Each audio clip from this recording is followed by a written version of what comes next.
Dati nung nasa abroad ako, pag nakakita ko ng magandang sasakyan, sabi ko sa sarili ko, magkakaroon din ako niyan. Ngayon na pag isip-isip ko, kung nasa abroad ako, siguro hindi ako makabili ng sasakyan. Pero ngayon, excited ako. Bakit ho? Kukuhanin ko na ngayon yung pinapangarap kong sasakyan. At ang maganda nito, pangatlo na. Ngayon, madadrive ko na. Yeah! Hey, yo, Jace. Power!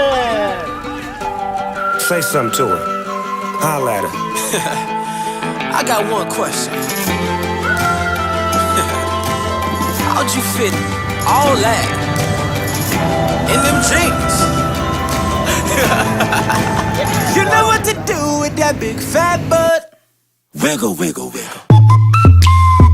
Wiggle, wiggle, wiggle. Wiggle, wiggle, wiggle. Good morning! Na-inspired ako ngayon dahil kasama ko yung upline ko. Pangatlong sasakyan na niya, yung ilalabas niya ngayon. Ford Wild Track. Ramdam na ramdam ko na. Ako na yung susunod. Woo! Dance. I can make you famous on Instagram. Hot damn it. Woo. Your booty like 2 planets. Woo. Go ahead and go ham sandwich. Woo. Whoa, I can't stand it. 'Cause you know what to do with that big fat butt. Wiggle, wiggle, wiggle. Wiggle, wiggle, wiggle. Wiggle, wiggle, wiggle.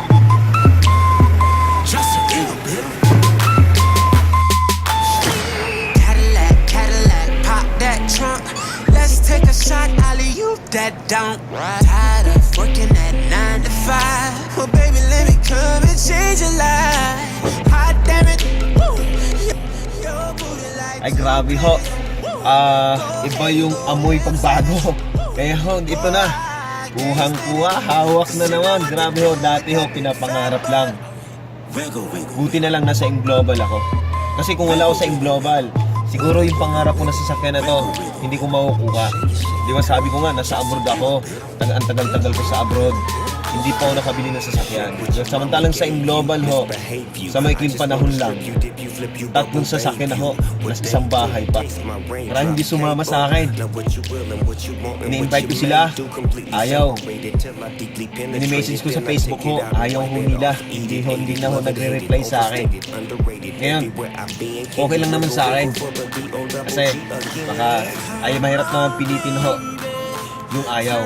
Kaya ho ako tuloy-tuloy lang kahit ayaw ng mga kaibigan ko, dire-diretso po. Ang pinakamaganda ho dito, ngayon, ito na ho, hawak ko na. Kung alin yung inaayawan nila, ito naman yung nagpapaangat sa akin. Hindi ko linya to, pero kailangan kong linyahin para sa pamilya ko. Kaya alam ko, hindi mo linya to. Pero paano kung ito na yung magpapaangat para sa pamilya mo rin? Tama? Kaya ako naniniwala ako na ang Global, ito na yung matagal kong dinadasal kay God para makaunaw sa kahirapan. Marami yun, napakahirap kung nag-start ako. Pero para sa akin, walang mahirap sa taong sumabago ang buhay. Hindi ko iniintindi yung sinasabi nila. Mas iniintindi ko po yung kalagayan ng pamilya ko. Kahit mahirap, wala akong pakialam. Dahil ayaw ko nang balikan yung kahirapan. Gusto kong umangat. Gusto kong umasenso. Kaya ginagawa ko itong Global. Kaya napakasarap po. Ngayon, sa loob na, sa maikling panahon lang, ito na. Mayroon ho kaming programa na OFW Go Home Project ho, na isasama ka ho namin dito. Bakit ho? Mayroong OFW Go Home Project ho. OFW po ako. Alam ko po yung pakiramdam na malaki ka sa pamilya ho. Kaya binuo ko po yung programang to para sa kapwa ko OFW ho, na tulungan ko po na makasama at uwi na para hindi na iwan ang mahal sa buhay. Kaya ko po binuo yung grupo ay yung programang to. Kaya huwag ka na mag-isip. Gusto mo makasama yung pamilya mo. Kung gusto mo ng pagbabago, gumawa ka ng bago. Pamilya mo'y aasenso. Raptors, join na! Sama ka na! At ito, i-guide at tutulungan ka namin para sa mga. Yeah, go, go!